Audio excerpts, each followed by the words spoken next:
Welcome again all of you. आज हम बात करेंगे संविधान सभा के बारे में। तो जब संविधान सभा के द्वारा संविधान के निर्माण की बात की गई तो संविधान सभा के अंदर कुल सदस्य कितने थे जी? तो संविधान सभा में कुल कितने सदस्य थे? कुल सदस्य 389 389 सदस्यों का चयन किया गया। अब 389 सदस्य कैसे बने जी? ये देखिएगा, 389 सदस्यों में से 296 और एक 93 तो चुने गए देसी रियासतों से।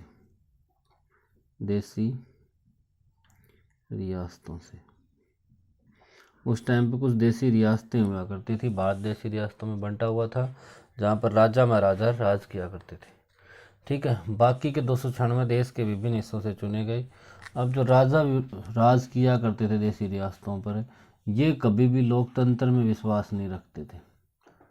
पंडित जवाहरलाल नेहरू जी ने कहा था कि संविधान सभा का चयन वयस्क मताधिकार के द्वारा होगा जी, ठीक है, लेकिन ये लोकतंत्र में विश्वास नहीं रखते थे, चुनाव में विश्वास नहीं रखते थे।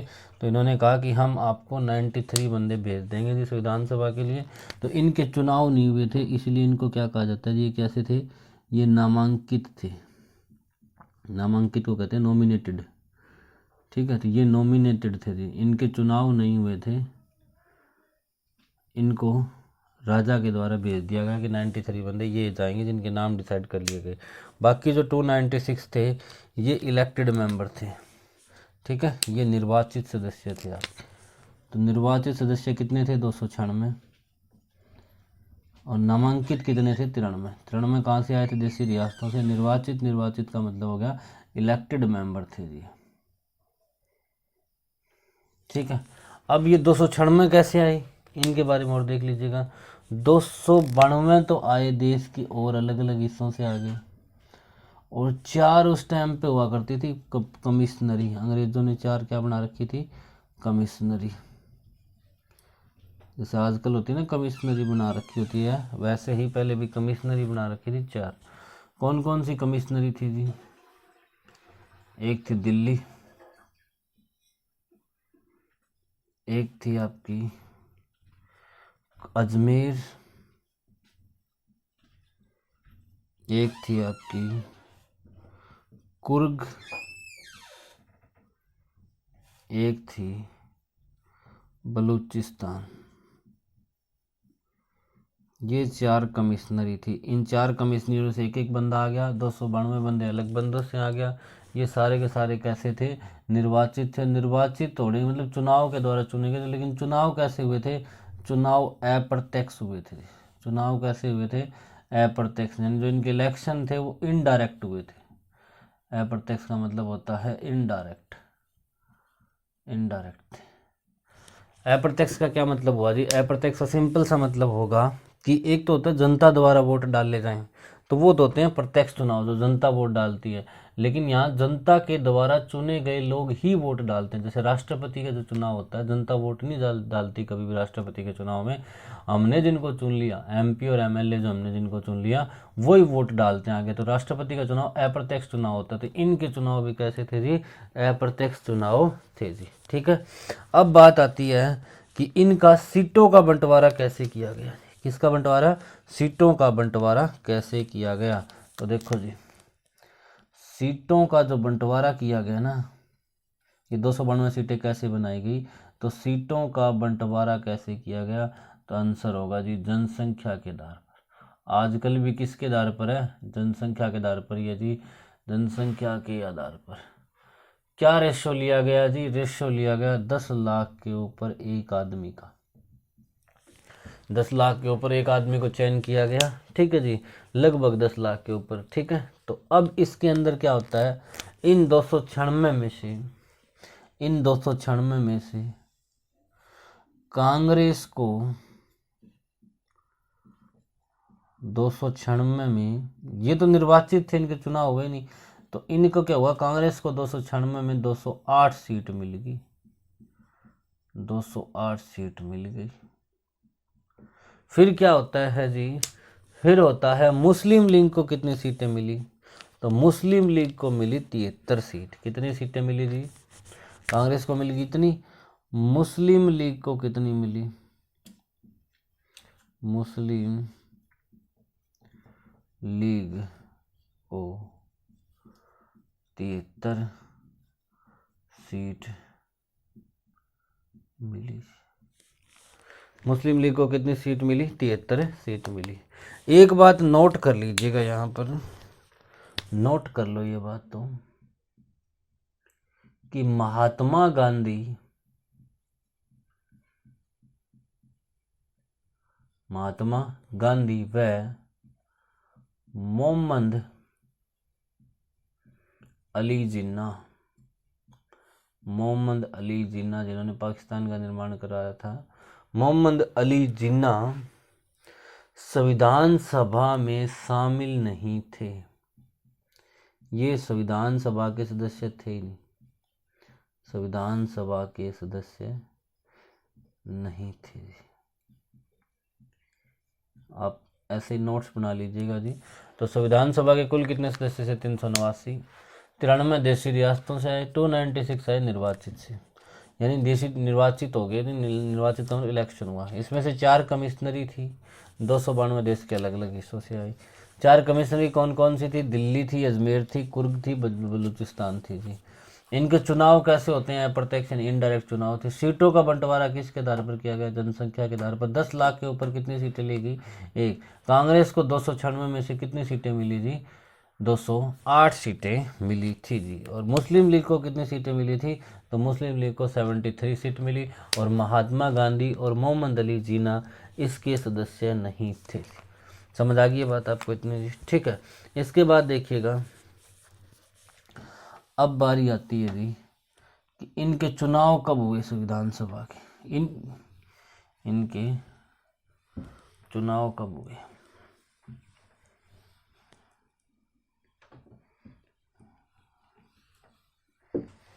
तो अगला पॉइंट बनता है आपका कि संविधान सभा के चुनाव कब हुए। तो लिखोगे जी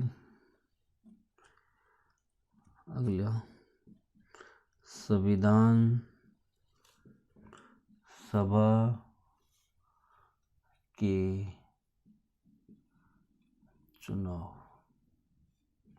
कब हुए। तो संविधान सभा के चुनाव चले थे जुलाई के इस महीने में और अगस्त के महीने में। कब, कौन से ईयर में, 1946 में। कब चले थे, 1946 में, जुलाई और अगस्त के महीने में। अब संविधान सभा में महिलाएं कितनी थी जी, संविधान सभा में महिलाएं कितनी थी, तो महिलाएं थी जी 15। कितनी महिलाएं थी, 15। अगला क्वेश्चन आता है जी, अनुसूचित जाति से कितने लोग थे, अनुसूचित जाति से कितने लोग थे, तो अनुसूचित जाति से लोग थे जी आपके 26। अगला आता है जी, अनुसूचित जनजाति अलग होती है जी। तो जनजाति से कितने लोग थे, ये थे जी 33। कितने लोग थे, 33। इसके साथ एक इंपॉर्टेंट नाम याद रखो जी, 1-2 बंदों को याद रखो। सरोजनी नायडू कहाँ से चुनी गई, विधानसभा का सदस्य थी सरोजनी नायडू, कहाँ से चुनी गई, बिहार से। भारत के प्रथम राष्ट्रपति डॉक्टर राजेंद्र प्रसाद भी कहाँ से चुने गए, वो भी संविधान सभा का सदस्य थे। और राजेंद्र प्रसाद कहाँ से चुने गए, ये भी कहाँ से चुने गए, बिहार से ये चुने गए थे। ठीक है। तो संविधान सभा के प्रथम चुनाव कब हुए, जुलाई अगस्त 1946 के अंदर। महिलाएं कितनी थी, 15। अनुसूचित जाति से लोग कितने थे, 26। अनुसूचित जनजाति से लोग कितने थे, 33। सरोजनी नायडू कहाँ से चुनाव जीती गई, बिहार से। डॉक्टर राजेंद्र प्रसाद भी कहाँ से आए थे, बिहार से जी। अब संविधान सभा की चुनी गई है जी, पूरी सदस्य चुन लिए गए हैं। अब संविधान सभा की बैठक होती है जी, और सबसे पहले होती है संविधान सभा की कौन सी बैठक है, प्रथम बैठक। तो नोट करो जी, संविधान सभा की प्रथम बैठक, संविधान सभा की एंट्री पढ़ रही है जी। क्या पढ़ेंगे अब हम? संविधान सभा की प्रथम बैठक। सबसे पहले तो आपको पता होना चाहिए जी कब हुई। तो कब हुई तो याद रखो जी 9 दिसंबर 1946 को नई दिल्ली में हुई। कब हुई? 9 दिसंबर 1940 को। कहाँ पर हुई जी? नई दिल्ली में। ठीक है, लेकिन इस संविधान सभा की बैठक का मुस्लिम लीग ने बहिष्कार किया था। मुस्लिम लीग ने बहिष्कार कर दिया था, क्योंकि मुस्लिम लीग की तो एक ही डिमांड थी कि पाकिस्तान बनना चाहिए, पाकिस्तान बनना चाहिए, क्योंकि अंग्रेजों की फूट डालो राज करने की नीति के ऊपर अंग्रेज कामयाब हो रहे थे।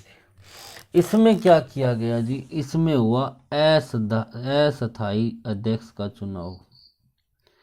अस्थायी अध्यक्ष किसे बना दिया गया जी? ये बना दिया गया डॉक्टर सचिदानंद सिन्हा को। सचिदानंद सिन्हा कौन थे? तो लिख लीजिएगा, ये थे संविधान सभा के सबसे बुजुर्ग व्यक्ति।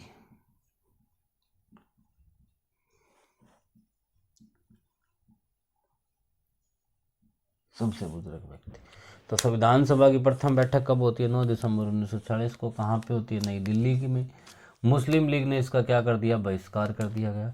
अस्थायी सदस्य किसे बनाया गया? डॉक्टर सचिदानंद सिन्हा को। ये सबसे बुजुर्ग व्यक्ति थे। अब क्या होता है जी? अब होता है, अब ये सबसे बुजुर्ग व्यक्ति होता है बेचारा।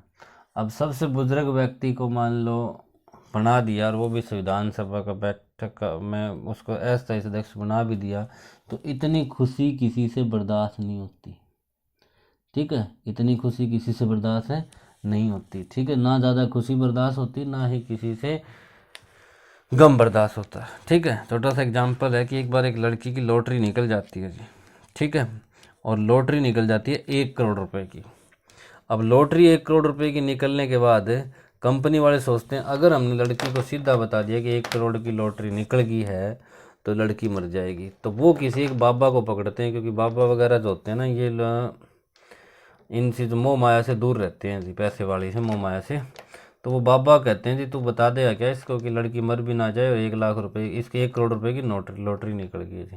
तो बाबा कहता है ठीक है मैं बता दूंगा।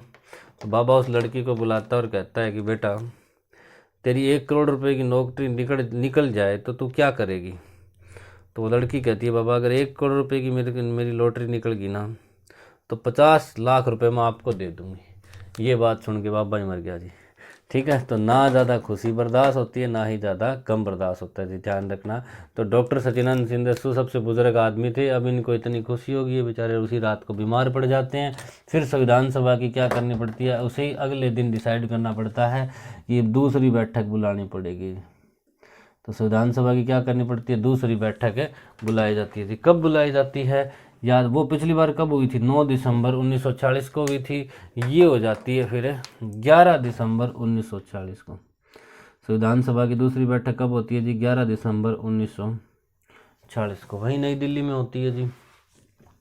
पर अब की बार 27 अध्यक्ष चुन लिया जाता है जी। पिछली बार तो अस्थायी अध्यक्ष था, अब की बार क्या चुन लिया गया? स्थायी अध्यक्ष। किसको चुना गया जी? डॉक्टर राजेंद्र प्रसाद को। डॉक्टर राजेंद्र प्रसाद को क्या चुना गया जी? स्थायी अध्यक्ष। कहाँ से चुनाव जीता था इन्होंने? बिहार से, आपको बताया था जी। ठीक है, तो संविधान सभा के प्रथम अस्थायी अध्यक्ष कौन थे? डॉक्टर सचिदानंद सिन्हा। और प्रथम स्थायी अध्यक्ष कौन थे? डॉक्टर राजेंद्र प्रसाद। ठीक है, फिर इसके बाद आपका स्थायी उपाध्यक्ष भी बनाए गए जी।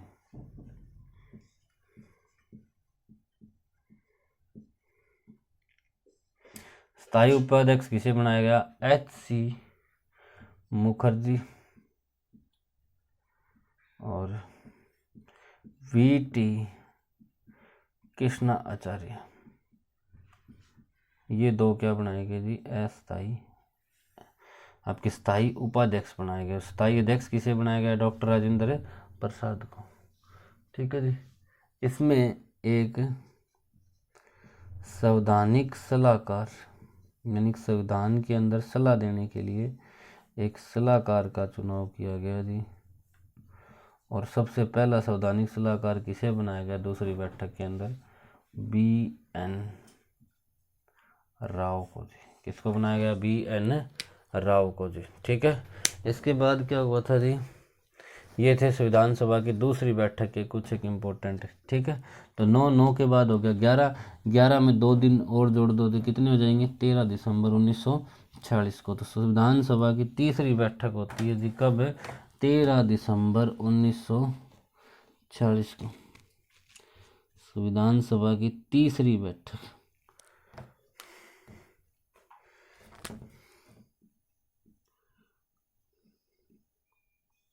तीसरी बैठक कब होती है जी? 13 दिसंबर 1946।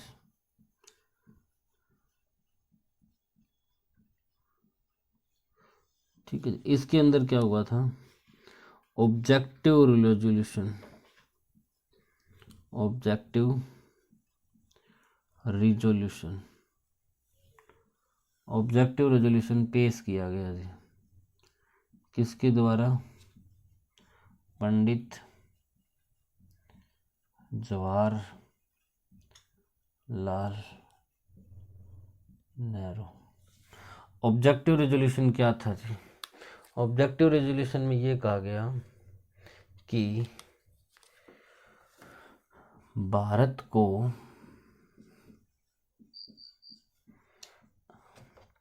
स्वतंत्र,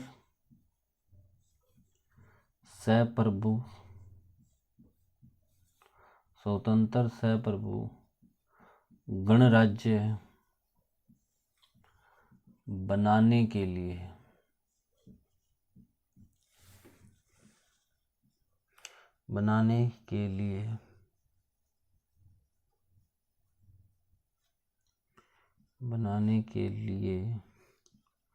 संविधान सभा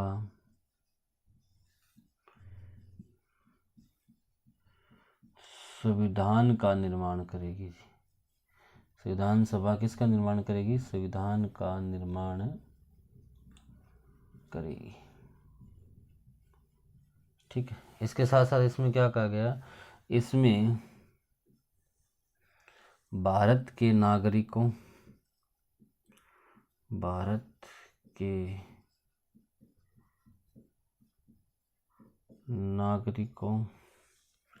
को सामाजिक, आर्थिक हो चाहे आर्थिक हो चाहे राजनीतिक हो,